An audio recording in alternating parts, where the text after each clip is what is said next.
fail. Just got out of the House of Terror Museum. The first bad news is that they don't allow you to videotape inside. At least they don't charge you for storage, so they stored my camera and my tripod for free.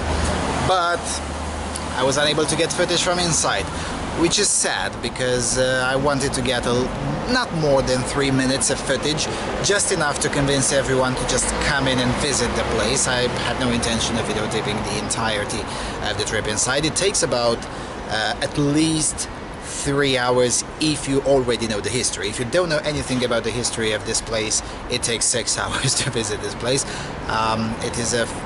It is roughly well made. I would argue that the one from Szigetomármárci is slightly better than this one, but then again this one is supposed to cover both the Soviet-inspired, the international socialist oppression and the national socialist oppression, or the Nazi oppression. With that said, the portion that I noticed that is missing from this House of Terror museum is the portion of the Béla Kun government from 1919. Other than that, it's a remarkably well done and well documented place. You get to see a lot of footage, most of it subtitled in English, finally. Now admittedly most of the exhibits still don't have an English description, but there's cheaply available audio guide and also papers with the text in English available for free inside the museum. So there are ways to get around the language barrier.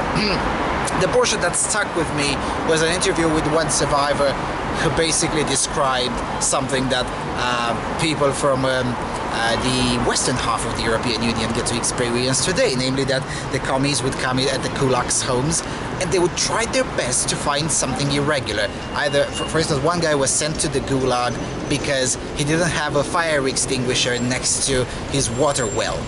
Yeah, seriously. Basically the guy was describing, was one of the few survivors, he was describing that thousands of people were deported in various places in Hungary and in the Soviet Union for various irregularities like this. Oh, there was too much manure next to the chicken, or there was no fire extinguisher next to the well, or any sort of disdainful, small, petty things just to get you shut down or force you to surrender your property to the Communist Party.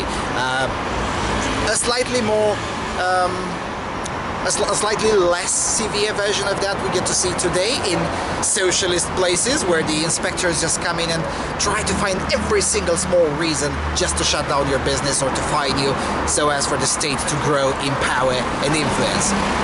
This is why I always say socialism is cancer. Any amount of socialism is cancer.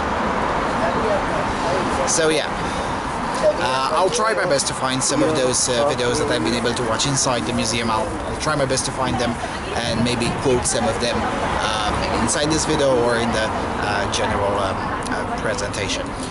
So yeah, with that said, now I'm going to a subatomic hospital, I think. And then I'm going to try my best to also hit the military history museum also in this particular day, August 18th. And then we'll see.